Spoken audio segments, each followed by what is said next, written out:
Bonjour à tous, c'est Alexis de Cryptocy. Cette première vidéo aura deux parties. La première sera une présentation de Cryptocy et de ses ambitions. La deuxième traitera du premier sujet que j'ai choisi d'aborder sur cette chaîne.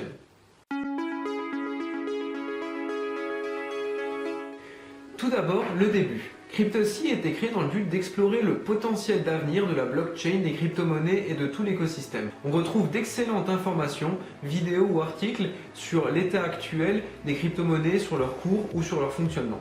Certaines personnes, à l'image de Hasher, sont en mesure de vous fournir des informations pertinentes et précises sur l'état actuel des crypto-monnaies et sur la cryptothèque de manière générale.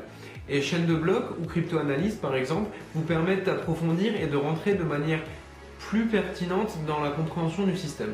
La vocation de Cryptocy est complémentaire. Elle a pour objectif de fournir des informations et surtout de fournir matière à réflexion sur ce que pourra être les crypto-monnaies et la blockchain dans les années à venir.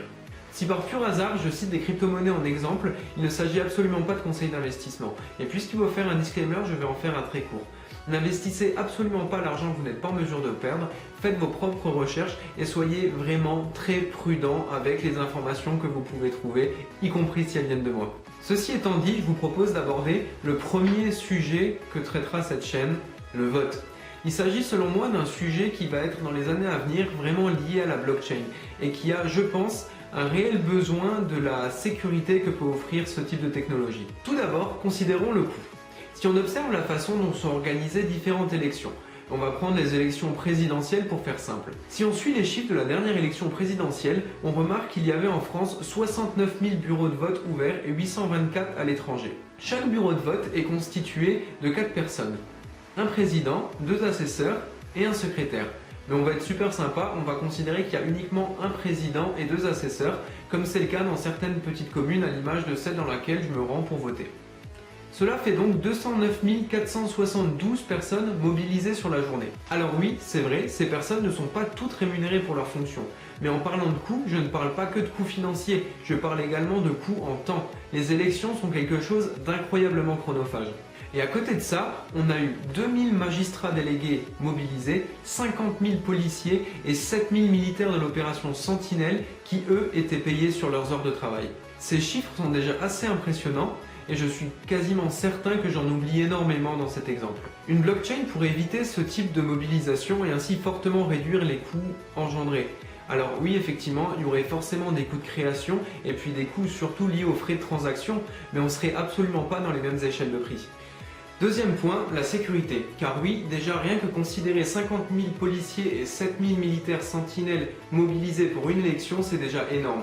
Mais c'est rien du tout comparé à certains pays dont la situation est beaucoup plus instable.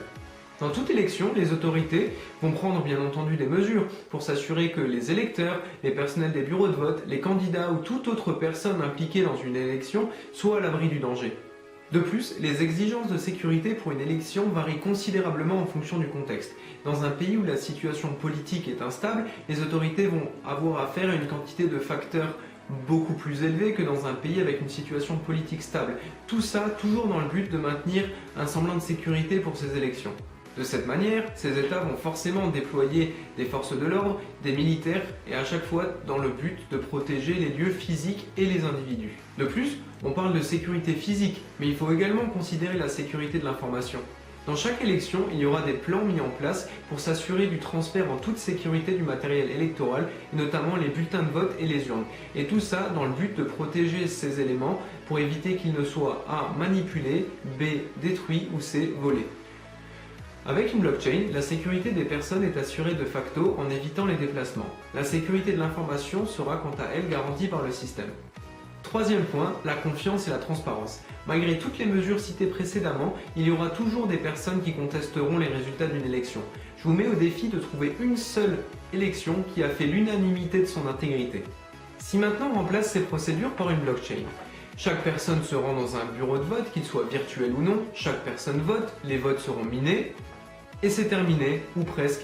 On collecte les statistiques, il y aura certainement certaines analyses qui seront effectuées, il y aura probablement des informaticiens qui seront chargés du maintien du système, mais toute la chaîne allant de la mise du bulletin de vote dans l'urne jusqu'à la publication des résultats Toute cette chaîne sera remplacée par un système quasi infaillible et la grande majorité des tiers de confiance qui étaient nécessaires jusqu'à présent disparaissent. Et comme l'a dit un grand philosophe de ce siècle,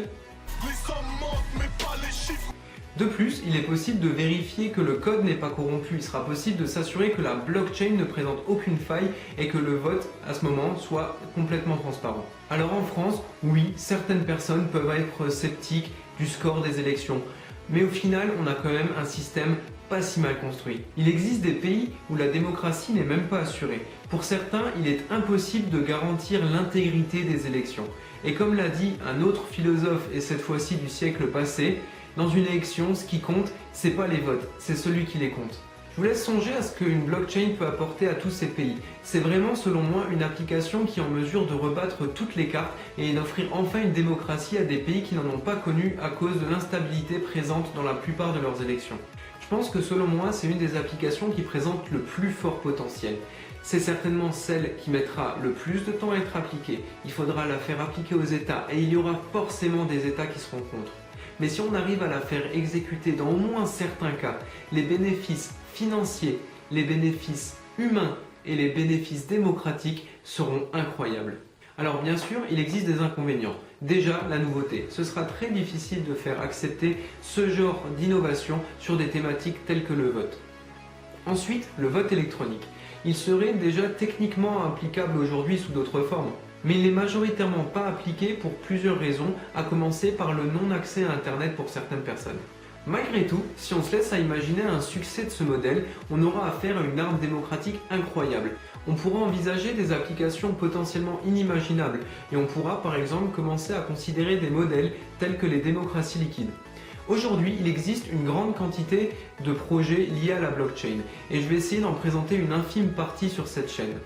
Mais pour conclure en ce qui concerne le vote, je pense que l'application d'une technologie aussi puissante que la blockchain à des moyens démocratiques, ce sera probablement l'une des plus grosses révolutions que l'on pourra connaître, au moins sur le plan humain et social. Donc voilà, c'est la fin de cette vidéo. Je vous laisse à vos réflexions et j'espère qu'elle vous a plu. Si vous souhaitez approfondir sur le sujet, n'hésitez surtout pas à cliquer sur les liens présents dans la description. Et n'hésitez non plus pas à vous abonner à la chaîne pour être averti dès que je sortirai un nouveau sujet sur lequel on pourra réfléchir ensemble. Allez, à plus!